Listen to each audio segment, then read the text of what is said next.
Hello and welcome, my name is Hutner, and this is the final episode of our Lord Deep Master of Magic, Life Magic game with dwarves as our main race. We are in the middle of our war with Shari, the second of our two final foes. The war with her doesn't go well for her at all. She's not really strong. At this point, we've already taken a couple of her cities, and we're pretty much going to roll over the rest of them. Our general strategy against her was just the regular strategy you play in a game like this. Kill her cities, take them over, you know, rebuild them. Oh, this guy, this asshole, every single time. So here is our first Wandering Island. This is a really great spell. When you cast Endurance on it, it moves 4, I think, and it is wonderful because it basically it works like a boat. It moves the whole unit with it, but it can go over land and over water, and they get their full movement the whole time. This is Elmwood. Elmwood builds Pegasus, and those Pegasus are going to matter later. They're really important for later parts of the war. Yeah, so just basically go down here. This is like her peninsula that's north of us. Just take every city and keep it. We're summoning all these islands, one for each of our main units, because we want to make them more flexible. This way we can take our wizard here, our wonderful wizard, up through the part of her territory that is just north of our main part, our main like continent area. That way he can participate too. We just pincer it in, clean it all up, get rid of all those cities. The other thing the islands do is it lets us throw our guys after her island cities, which is something that I wasn't sure how we were going to accomplish. But, you know, we got a good spell draw on our sorcery book. We got that sorcery book when we killed the last wizard. Yeah. Just one after another. Let the familiar do the work. Try to get it done fast. At this point, basically, since the game is over, we're trying to go fast because it's going to take forever. This is like a 4-hour recording. We're taking each one of her nodes. We're replacing each city, and this isn't even the long part. Fighting her is actually quite short. It goes like you'd expect it to. There's a lot of back and forths where she takes stuff over that we've taken because, you know, we don't leave guards in cities, so she'll like sneak back and take something back. And then we have to reconquer it, which slows us down. But generally speaking, this part is pretty quick.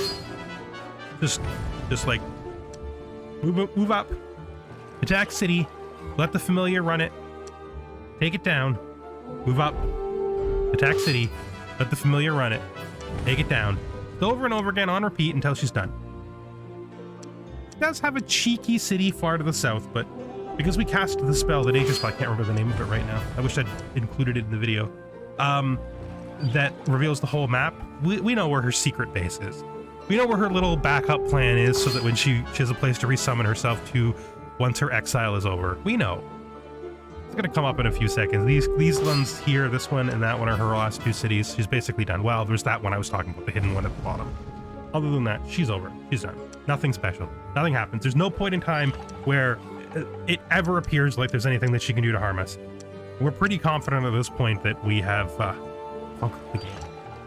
That nobody can do anything to change the outcome. And then we notice that Taron, I guess his name is Taron, that bastard, is placing cities in Mirror. And as you know, Mirror is the precious land of the dwarves. We were scanning around trying to see if he snuck anything past us other than the ones we're aware of. But yeah, while we were up there fighting a war and not paying attention, he built cities. He built a city right beside us. He's just moving his guys around down there like he's welcome. He isn't welcome. This is her last city, except for the hidden one at the bottom, like I said. The very last one up here in her main territory. Her time in the game, her relevance is over. We're just defending all these cities as best we can.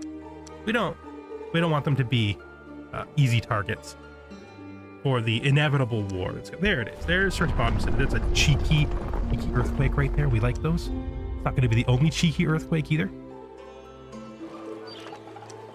We decide that because we don't want him to move closer to us than he already is, that we're going to put out a bunch of settlers. So all of those little hammers on the side there, all 5 of them are settlers, and there's 2 more after this. we just basically fill up all the space so that he has no place up here to get closer to us. We don't want him getting ideas at this point in time. I'm not sure what I'm going to do. I think that I was going to wait a little while longer to go to war with him. And also we decide that since we're not fighting a war right now that matters, since the war is over, we're just gonna give some forests to Mount Fang. They have been a loyal city that's been with us since the very beginning, so these forests will help them out, let them grow a little bit bigger, let them become a prominent draconian city amongst our many draconian cities. Yeah, just blocking all his paths up here, putting cities in so that he can't just come up here and stick stuff in our way. We really don't want him here. I really don't want him here. I always say we when I'm talking about myself, when I'm talking about myself like I'm in the past tense. I don't know why. I don't know. It's just what I do. This is the very last ant people city that I am aware of. We're going to kill it and raise it so that their disgusting kind are gone from the world. I hate the ant people. They're gross and I don't want them around. They're the only race I really don't like in this game. Yeah, he's got a pretty good empire. There's his capital. This is where we decide we're just going to make a straight strike right into his capital as soon as we go to war. I basically decide that I'm not going to have a holding off period at this point. Start moving my guys right now. I'm going to be putting them down on the island down there, I think was what the plan was. Just to get them all together before making another strike. I like to gather. Like you can see in my other game, I like to gather my units and then use them all together. And here we are still just helping them. Good old Mount Fang. This will really improve their growth and make them a much bigger city, which is what we wanted. No, we want them to be big. Then Tauron declares war on us before we can declare war on him. And just then we realize he has a lot of troops and a lot of cities, and we have no idea how strong those cities really are. There are a lot of them. Like, a lot of them. Like, this game could be hours more if we play it the regular way of trading cities back and forth, where I take a city and hold it, but then I have to move my troops forward because I only have a very small number of really strong units, and then he takes them back, and I have to go back and clear the units out of those cities. If we have to do this the way we fought Shari, we're gonna be here for hours. We're already at this point, I think, 2 hours in. Let's start kind of brainstorming. What kind of strategy can I use in a situation like this? I want the game to be done. I know I'm gonna win, but I want to see that end screen, right? I want to see the end screen. So the idea sort of comes together in a organic way. Part one is we're going to change our policy on raising cities. Oh, Call Lightning is so important to what's going to happen. That spell is so important to what's going to happen. I was so happy when I saw it come up. Call Lightning is really powerful. Cheeky. That was another earthquake right there. So we raise this city because we raise every city in Mirror. As I've said since the beginning, when an enemy puts a city in Mirror, it gets raised because Mirror is the birthright of the dwarves, the pure birthright of the dwarves. Nobody gets to live there. But you know, why is that our policy? Why is it that we only raise cities in Mirror? At the beginning, when we went to our first war, we changed our mind about raising cities because we wanted to develop out. See, here's those Pegasus now, coming down here to participate in the first battle of Lindsburg. But there's a problem that happens when you don't raise cities. I've been talking about it a lot in this episode. They sort of take them back and they sort of kill your units if you leave them there to defend them. And if you don't leave them there to defend them, they just take them back and you have to come back and it's just undone. Like, there was no point in taking in the first place. So then they attacked Seabell. Seabell is a city that we consider to be ours. Like, we've held this city since we attacked Ariel. This has been in our territory for a long time. The third battle. This is the third time, I think, that they attacked Lindsburg in a row, and they finally take it back. And I just think to myself, is that what I want to be spending like the next 6 hours doing? fighting battles against the AI, taking their cities back? No. The new tactic is raise. Every city of theirs we raise makes them weaker. It's easier for us to attack their cities than it is for them to attack ours. We are more flexible because of our islands. Our wandering islands make us super flexible, in fact. So our tactic becomes zoom in, kill it, don't bother to fight it ourselves, send the familiar if we can, and raise every single city, because every single city... Oh, she's doing a thing where she's trying to take that little town with her fire giant. It's not going to work out for her. The fire giant's just going to die. Just dies in the town, which is weird, because I would have thought 2 fire giants would have stood a chance, but it's probably been a neutral town for like ever, so it's probably full. Yeah, just one city after another. Every city we go up to, we send our familiar, we kill it, and we raise it. We keep nothing. Oh, that was his capital. We didn't even treat his capital with any respect at all. We just sent our familiar to kill him, banished him, destroyed the city. You know, in the theoretical world where this game continues as a fantasy realm beyond the end of my play, Merlin will have many, many prosperous years to fill all of this empty territory with brand new cities of all the different races that are part of his coalition. He doesn't need Tauren's crap. That's fine. But I will say this, since Shari never attacked one of our personal cities, and they never took one, yeah, Seabell did fall. I may have just talked over it, but Seabell fell. Shari has never taken any of our cities. Oh, right, this battle. We include this whole battle for a reason. Because this is sort of the first battle where our strategy for winning red circle fights comes together. I was kind of hoping this would happen when I started Nature Magic, because this strategy is so powerful that it's absurd. So these guys, we need to slow them down. Most units you can slow down with Earth to Mud, but flying guys, you got to use Web on them, and it doesn't work that well.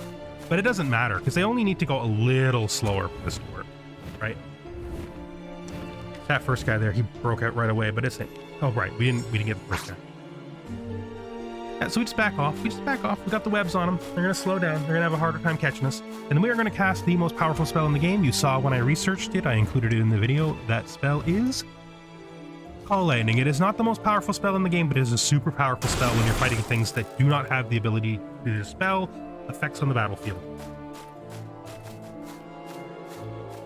Him being banished basically means that his guaranteed fights pretty much automatically going to be won by.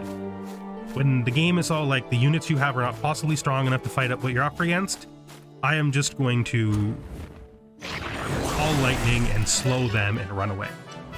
Every single time it's going to work, because it is a super powerful strategy.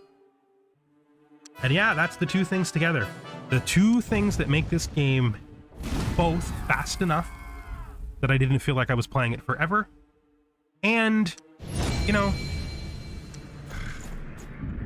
pretty much in the bag for me, are using our floating islands to attack cities on the coast and raise them so that he loses resources and can't replace his units, and using cheeky call lightnings to destroy any fight that the computer thinks we can't win. And that's it. That's the game. Now it's just going to be a bit of a wait, you know? We're going to clear him out of mirror before long. We got a strong draconian unit. Probably seen it in a few of these little clips. It's all doom breaks. It's very good. It's very good. This battle is the second time he tries to take one of our cities, and the computer was sure that we had no chance, and we took no damage. Why? Earth to Mud, call lightning. There's another one. Computer is sure we can't win it.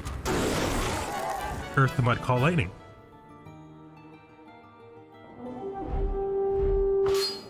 When the computer is sure we can win it, we let the familiar handle it. And when the computer isn't, Earth to Mud, call lightning.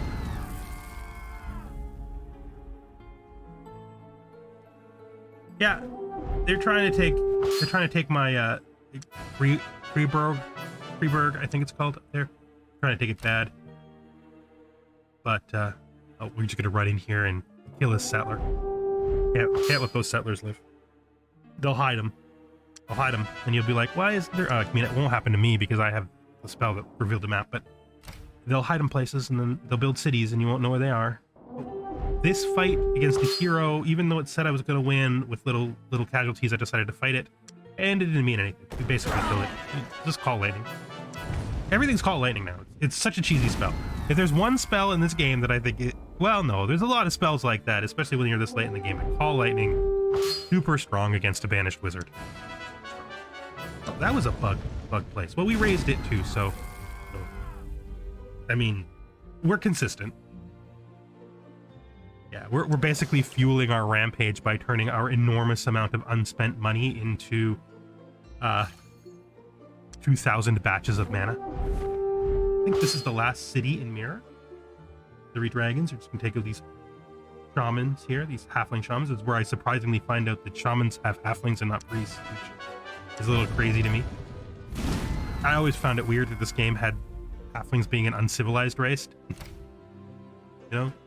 It's neat, don't get me wrong, it's a different thing, but it's not what I'm used to. Tolkien's halflings are like almost civilized to a fault, you know? At least in like the relative sense of their development compared to their world. There's those Pegasus. They're gonna help us take the Seabell back. During this fight, I realized that they were ranged units. I had not been doing anything with them for half the fight, and then I was like, oh yeah, Pegasus shoot.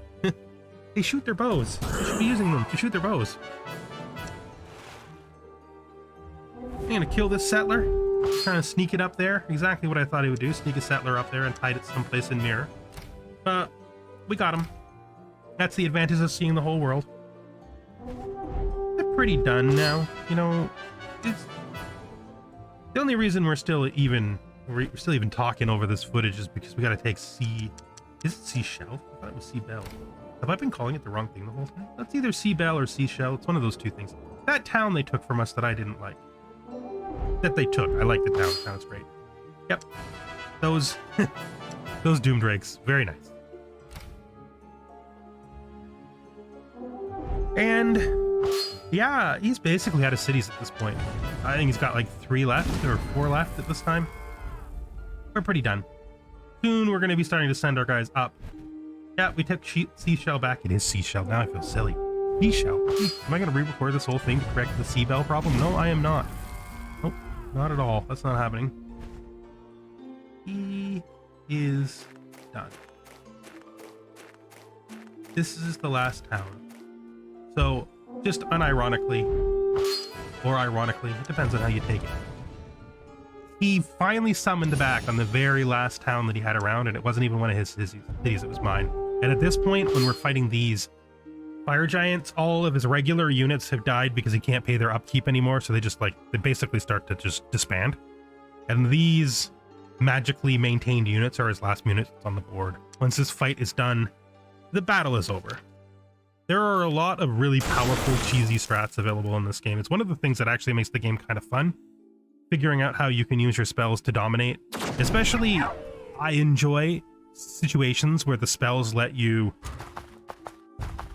win when the computer doesn't think it's possible for you to win, right? Like, those make me really happy. When you have 2 spearmen that defeat, like, some end building super units, because you can cast Call Lightning and they can't kill you faster than the lightning kills them. That kind of stuff is really cool. There's a lot of RNG in it, I will admit that. But Call Lightning is pretty low RNG because it seems to hit at least one target most turns. I mean, I've seen it. I've seen it when there was only one guy do nothing, but it's pretty rare. And when there's lots of guys, it always has damage.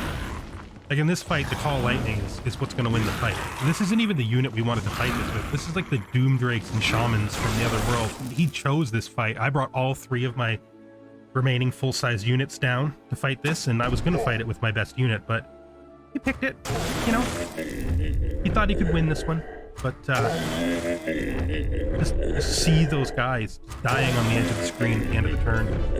And that's it. Tauron is defeated and the game is over. Lord Deep is the master of magic in the realms. Thank you for watching. I hope you enjoyed this little quick episode. It's put together a lot differently. which means it's going to feel a lot different, but I'm fine with that. For this one time, I'm fine with that.